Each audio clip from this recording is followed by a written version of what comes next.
अब अक्सर यूरोपीय ममालिक ने हालात में बेहतरी को देखते हुए लॉकडाउन में नरमी के लिए इकदाम करना शुरू कर दिए हैं। इस बारे में अपने नुमाइंदों से बात करेंगे। पहले आपको बताएं कि अमेरिका जो इस वक्त कोरोना वायरस से सबसे ज्यादा मुतासरा मुल्क है, वहां कोरोना के 10 लाख से ज्यादा केसेज हैं, 64,000 से ज्यादा लोग की अमवात हो चुकी है।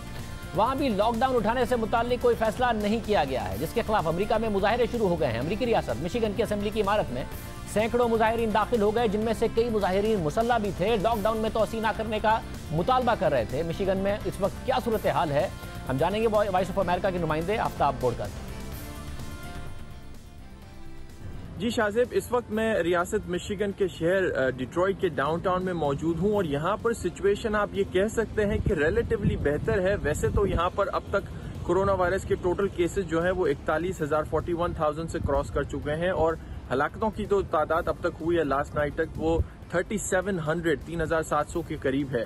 लेकिन जो डेली नंबर्स हैं यहाँ पे वो बतदरीज ऑन एवरेज जो है वो नीचे की तरफ जा रहे हैं। इसकी वजह से यहाँ पे लोगों का कहना है, एक्सपर्ट का कहना है कि जो पीक है इनकी वो हिट हो चुकी है। कर्व जो है अब डाउनवर्ड ट्रैजेक्टरी पे है, लेकिन उसकी वजह यही है कि यहाँ पर गवर्नर ने जो स्ट्रिक्ट स्टे एट होम या लॉकडाउन के मेजर्स लिए हुए हैं पिछले कुछ हफ्तों से, वो वर्क कर रहे हैं। और उसकी आप एक मिसाल यहाँ पर देख सकते हैं। ये इशारा जो है वैसे अमूमन यहाँ पर ट्रैफिक आपको नजर आएगी आम दिनों में, या मेरे पीछे जो ट्रैफिक प्लॉट है वो अमूमन फुल कैपेसिटी भरा होता है इस वक्त। लेकिन अभी इस वक्त क्योंकि बिजनेसेस बंद हैं, बहुत सारे इदारे यहाँ पे जो ऑफिस में बिल्डिंग्स में लोग आते हैं वो बिल्कुल भी नहीं आ रहे, अपने घरों से काम कर रहे हैं। और बाकी सारी इंडस्ट्रीज भी इस वक्त बंद हैं। ऑटो कैपिटल है ये अमेरिका का, यहाँ पे ऑटो प्लांट्स भी सारे बंद हैं डिट्रॉइट में। तो उसकी वजह से ट्रैफिक जो है वो बिल्कुल ना होने के बराबर है। और यही वजह है कि यहाँ पर बहुत से लोगों में अब बदतरीज जो है एंग्जाइटी फैल रही है कि ये कब तक जारी रहेगा। इस लॉकडाउन को जो है वो खुल जाना चाहिए। बहुत से लोग इस फेवर में हैं कि इसको इतना सख्त नहीं होना चाहिए। इसी वजह से यहाँ पर पिछले कुछ दिनों में हमने बहुत सारे प्रोटेस्ट भी देखे हैं। बहुत सारे लोग जिनका जो अमूमन रिपब्लिकन पार्टी को फेवर करते हैं, कल उन्होंने यहाँ के लैंसिंग में स्टेट कैपिटल में जाके भी एक बड़ा मुजाहिरा किया और अपने इनफैक्ट वो गन राइट्स एक्टिविस्ट जो थे वहाँ पे असलाह लेकर भी वहाँ पे पहुंचे, जो कि एक नॉर्मल साइट है यहाँ पे प्रोटेस्ट की। उनका ये कहना था कि गवर्नर बहुत ज्यादा सख्त इकदाम उठाए, इतने ज्यादा नहीं होने चाहिए और इस लॉकडाउन को थोड़ा रिलैक्स करना चाहिए। अब भी जो अथॉरिटीज हैं यहाँ पे वो वेट एंड वॉच का स्ट्रैटेजी अपनाए हुए हैं। वो देख रहे हैं कि अगर ये लॉकडाउन या ये जो स्टे एट होम ऑर्डर काम कर रहा है तो उसको धीरे धीरे खोला जाए, बजाय इसके कि एकदम से स्विच ऑन करके बैक टू नॉर्मल जाए, जो कि इस वक्त बिल्कुल नामुमकिन नजर आता है। अमेरिकी सदर ट्रंप कुछ और सोच रहे हैं, रियासतों के गवर्नरों की सोच अलग है। वॉशिंगटन में क्या इस वक्त सोच है, नुमाइंदा जियो न्यूज़ वाजिद अली सैयद हमें बताएंगे। जी वाजिद। चंद रियासतों में अब ये एक नया काम शुरू हो गया है कि लोग अब बाहर आना चाहते हैं। फ्रस्ट्रेशन हो चुकी है और इस कैंपेन को खुद व्हाइट हाउस यानी प्रेसिडेंट ट्रंप भी लीड कर रहे हैं। वो ये चाहते हैं कि अब बिज़नेस के लिए अमेरिका को खोल दिया जाए। एक और जो नई बात सामने आ रही है वो ये कि कांग्रेस का इजलास आने वाला है। उसमें रिपब्लिकन पार्टी के कुछ लोग जो कि खुद अफेक्टेड भी थे, वो ज़्यादातर वो लोग ये चाह रहे हैं कि इसको कांग्रेस को जब मीटिंग हो बुलाई जाए तो फिजिकल मीटिंग हो। लेकिन जो डेमोक्रेट्स हैं उनकी ख्वाहिश ये है कि वर्चुअल इसको करवाया जाए, कंप्यूटर के ऊपर करवाया जाए और अभी सोशल डिस्टेंसिंग को मेंटेन किया जाए। लेकिन अभी इसका फैसला नहीं हो सका ये इजलास कैसे होगा और कहाँ पर होगा। लेकिन चंद रियासतें ऐसी ज़रूर हैं जो लॉकडाउन को आगे बढ़ाना चाहती हैं और जो माहिरीन हैं उनकी भी अभी ख्वाहिश है, अभी तक की ख्वाहिश है कि अगर इसको ना रोका गया तो एक वेव और आ सकती है, जिसकी वजह से और ज़्यादा लोग मुतासर हो सकते हैं। यूरोप में कोरोना से सबसे ज़्यादा हलाकतें इटली में हुई। तकरीबन 28,000 लोग हलाक हुए, 2,05,000 से ज़ायद कोरोना से मुतासिर हुए। वहाँ भी सूरत हाल बदल रही है। मार्च से लगाए गए लॉकडाउन की सख्तियाँ कम हो रही हैं। लॉकडाउन में किस तरह की नरमी की जा रही है, इटली में सूरत हाल पूछेंगे सीनियर सहाफ़ी आलिया सलाउद्दीन से। इटली में अब जो कोरोना वायरस का पीक जो है वो ख़त्म हो चुका है और ग्राफ जो है वो नीचे की तरफ चल रहा है। तो अब बहुत ही एहतियात के साथ हम फेज़ 2 में दाखिल हो रहे हैं, यानी कि वायरस के साथ हमें ज़िंदगी गुजारनी होगी। और ये जो फेज़ 2 है ये स्टेजेस में यहाँ इंट्रोड्यूस किया जा रहा है और सिर्फ इसलिए स्टेजेस में आ रहा है ताकि वो एक एक सेक्टर को खोल के देख सकें कि उसका इन्फेक्शंस पे क्या असर पड़ता है और अगर वायरस तेज़ी से फैला तो फिर टारगेटेड क्लोजर्स दोबारा हो सकें। तो 4 मई यानी कि पीर से फेज 2 शुरू हो रहा है। कुछ ट्रेड, मैन्युफैक्चरिंग, कंस्ट्रक्शन की जो कंपनियां हैं वो खुल सकेंगी। 4 मिलियन से ज्यादा लोग जो हैं वो वापस अपने काम पे जा सकेंगे। लोगों के लिए भी कुछ आजादियां होंगी, एक्सरसाइज कर सकते हैं, लोग करीबी रिश्तेदारों से मिल सकते हैं, लेकिन किसी भी किस्म की इज्तिमा की अभी भी इजाजत नहीं है। मजहबी तौर पे भी कोई इज्तिमा नहीं किया जा सकता, सिर्फ जनाजे किए जा सकते हैं और उनमें भी 15 लोगों से ज्यादा लोग नहीं शामिल हो सकते। फिर 2 हफ्ते बाद एक और स्टेज आएगा जिसके अंदर म्यूजियम्स और लाइब्रेरीज और कल्चरल साइट्स खुल सकेंगी, और फिर उसके 2 हफ्ते बाद बारी आएगी हेयर ड्रेसिंग सैलून्स की, रेस्टोरेंट्स की, कैफेज की। लेकिन इस सारे सिलसिले के अंदर इटली के अंदर टेस्टिंग भी बहुत ज्यादा बढ़ जाएगी फेज 2 के दौरान, और इम्यूनिटी टेस्टिंग भी बहुत तेजी से बढ़ रही है। जर्मनी में कोरोना ने 1,63,000 लोगों को मुतासिर किया, 6,600 से ज्यादा हलाक हुए। वहां पर भी अब लॉकडाउन में नरमी आना शुरू हो गई है। वहां की क्या सूरत हाल है, इरफान आफ्ताब हमें बताएंगे। जी शाहजेब, जर्मनी में लॉकडाउन के हवाले से जो सख्त पाबंदियां आई थी उनमें नरमी करने का ऐलान किया गया है। चांसलर मैर्केल ने कल तमाम सूबाई वज़ीर आला के साथ मिलकर इन पाबंदियों में नरमी के हवाले से नए फैसले किए हैं, जिसमें ख़ास तौर पर एक बार फिर इबादत गाहों में महदूद अफराद के साथ इबादत की इजाज़त दी जा रही है, और फिर बच्चों के लिए जो खेलों के मैदान हैं उनको खोला जा रहा है। तफरीही मकामात में चिड़ियाघर और सकाफती मराकज़ में म्यूज़ियम खोलने का भी ऐलान किया गया है, लेकिन अभी तक किसी भी बड़े अवामी इज्तिमा की इजाज़त नहीं दी गई है, और हर जगह एहतियाती तदाबीर पर अमल दरामद लाजमी है, जैसे कि आपस में कम से कम 1 मीटर का फासला रखना, और फिर पब्लिक ट्रांसपोर्ट और दुकानों में लोगों के लिए चेहरे पर मास्क पहनना बहुत ज़रूरी है।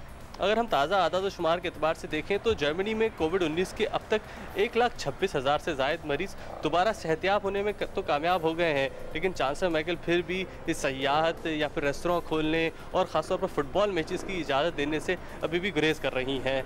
लेकिन वो शायद ज़्यादा दिन तक इन पाबंदियों को नाफिज ना रख सकें, क्योंकि मुल्क में कोविड-19 के बहरान के जो मुआशी असरात हैं वो भी नमूदार हो रहे हैं, और फिर कारोबारी हलकों का भी मुसलसल दबाव बढ़ रहा है। इस वजह से हुकूमत की जानिब से माहिरीन के साथ मिलकर अरबों डॉलर पर मुश्तमिल सयाहत और खेल की सनत के लिए नई हिकमत अमली तैयार की जा रही है। अब हम स्पेन की तरफ जाते हैं। यूरोप में स्पेन को सबसे ज़्यादा कोरोना ने मुतासिर किया, 2,14,000 केसेस, 24,500 अमवात। अब वहाँ पर भी लॉकडाउन में आहिस्ता आहिस्ता नरमी आ रही है। क्या वहाँ पर सूरत हाल है, बार्सिलोना से हमें बताएंगे हाफिज अहमद। जी शाहजेब, स्पेन में कोरोना वायरस के सबसे ज़्यादा केसेस रिपोर्ट हुए हैं और यूं यूरोप का सबसे ज़्यादा मुतासर होने वाला मुल्क है। मार्च के वक्त से इसमें लॉकडाउन जारी है, जिसे वज़ीर-ए-आज़म पेड्रो सांचेस ने 4 मराहिल में ख़त्म करने का ऐलान किया है। गुज़श्ता कई दिनों से अमवात में नए केसेस की तादाद में कमी और सेहतयाब होने वालों की तादाद में इजाफ़ा हो रहा है। फेज़ 0 4 मई से इसका इत्तलाक होगा, जिसमें ख़ानदान के अफराद बच्चों के साथ चहलकदमी के लिए निकल सकेंगे, बार्स और रेस्टोरेंट टेक अवे सर्व कर सकेंगे। दूसरे मरहले का इतलाक़ 11 मई से होगा, जिसमें 30% कस्टमर्स को सर्व कर सकेंगे। इबादत गाहें 30% लोगों के लिए खोल दी जाएंगी, और यूं तीसरे और चौथे मरहला यानी कि आखिरी 2 मराहल की तारीख़ों का हतमी ऐलान अभी तक नहीं किया गया।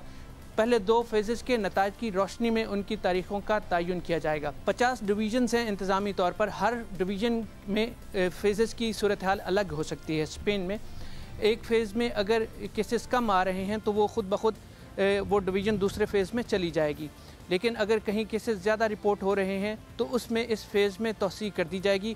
आम तौर पर यही तासुर है कि 2 हफ्ते हर एक फ़ेज़ में गुजारना होंगे, और यूं जून के आखिरी हफ्ते तक ये 4 मराहल मुकम्मल हो जाएंगे।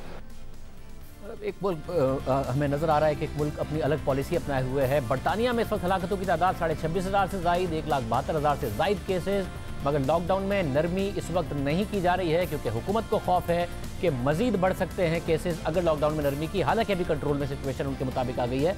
मुर्ज़ा शाह, इस वक्त वहाँ क्या सूरत हाल है? जी शाहजेब, बरतानिया में लॉकडाउन पूरी तरह नाफिज है और चल रहा है। अब तकरीबन 6 हफ्ते होने को हैं जब पहली बार लॉकडाउन का अनाउंस किया गया था। जो हुकूमत ने अब ये ऐलान किया है कि वो अब 1 हफ्ते के बाद वो बताएंगे, वो एक स्ट्रेटजी देंगे कि वो लॉकडाउन के हवाले से हुकूमत ने कहा है कि वो किस तरह से इसको जो वो उसकी जो लॉकडाउन की जो सख्तियाँ उसको कम करेंगे। लेकिन जहाँ तक अब इस वक्त जो लॉकडाउन की सूरत हाल है वो मुकम्मल तौर पर नाफिज है। तकरीबन जो गवर्नमेंट की जो गाइडलाइंस है उसको 100% केसेस में उसको फॉलो किया जा रहा है। इक्का दुक्का ऐसे इंडिविजुअल केसेस में वाक़यात हो रहे हैं जहां लॉकडाउन की खिलाफ वर्जी हो रही है, लेकिन मजमूई तौर पर लोग घरों में ठहरे हुए हैं। जो पब्लिक ट्रांसपोर्ट है वो उसके ऊपर लोग नहीं जा रहे। और जो अभी तक जो देखा यह गया है कि जो वज़ीर-ए-आज़म ने जहाँ तक कहा है कि उनका ये दावा है कि अब जो पीक है बरतानिया में जो हलाकतों का वो ख़त्म हो चुका है। उनका ये कहना है कि अब जो लोअर स्लोप की तरफ जो डेथ रेट है वो जा रहा है। जो तकरीबन जो पीक थी एक दिन में 950 से ज़ायद हलाकतें हुई थी, अब जाकर जो रोज़ाना की जो एवरेज बन रही है वो तकरीबन 600 650 तक बन रही है। और हुकूमत का ये ख्याल है कि एक हफ़्ते के बाद ये तकरीबन 400 से भी नीचे चली जाएगी।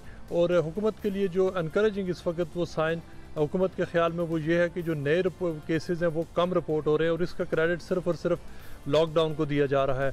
और यही वजह है कि जो हुकूमत का ख्याल है कि एक दफ़ा एक हफ़्ते के बाद उनको ये अंदाज़ा हो जाएगा कि एग्जैक्टली जो लॉकडाउन के की वजह से क्या फ़वायद आए हैं और इस हवाले से फ्यूचर एग्जिट स्ट्रेटजी क्या होनी है। फ्रांस की तरफ जाएंगे। कोरोना से मुतासरा चौथा बड़ा मुल्क यूरोप का, जहां 1,67,000 केसेस, 24,000 से ज़ायद हलाकतें। यूरोप के दीगर ममालिक की तरह वहां पर भी लॉकडाउन 17 मार्च को लगा, मगर अब तक उठाने का फैसला नहीं हुआ। 12 मई को कहा जा रहा है कि पार्लियामेंट में बहस के लिए लॉकडाउन खोलने का प्लान पेश किया जाएगा। पेरिस में मौजूद जो न्यूज़ के नुमाइंदे रजा चौधरी से पूछते हैं। जी रजा। जी शाहदेव, फ्रांस के अवाम ने गुज़श्ता 5 हफ्तों से अपने आप को लॉकडाउन में रखा हुआ है। वो जानते हैं कि इससे वो खुद भी महफूज हैं और उनकी सोसाइटी भी महफूज है। इसी के पेश नज़र फ्रांस के अस्पतालों में मरीज़ों की आमद में कमी हो गई है, शरह अमवात में खातर ख्वाह कमी वाक़ हो गई है। और इसको देखते हुए वज़ीर-ए-आज़म फिलिप जो हैं उन्होंने असम्बली फोरम पर एक 6 नकाती पैकेज का ऐलान किया है। साथ ही उन्होंने उनको बावर कराया है क्योंकि ये एक आलमगीर वबा है और इसकी अभी तक कोई दवा या वैक्सीन तैयार नहीं हो सकी। लिहाजा उन्होंने लोगों पर जोर दिया कि हमको कोरोना के साथ ज़िंदगी बसर करनी है, इसलिए हमको एहतियाती तदबीर इख्तियार करते हुए अपने हाथों को साफ रखना है, आपस में एक दूसरे से फासला रखना है और मास्क का इस्तेमाल करना है। आप सबका बहुत शुक्रिया। दुनिया में इस वक्त सूरत हाल बुरी नज़र आ रही है। लॉकडाउन नरमी के बावजूद मईशत की सूरत हाल बुरी है, मगर क्या पाकिस्तान की मईशत में बेहतरी देखी जा सकती है? बात करेंगे इसके बाद।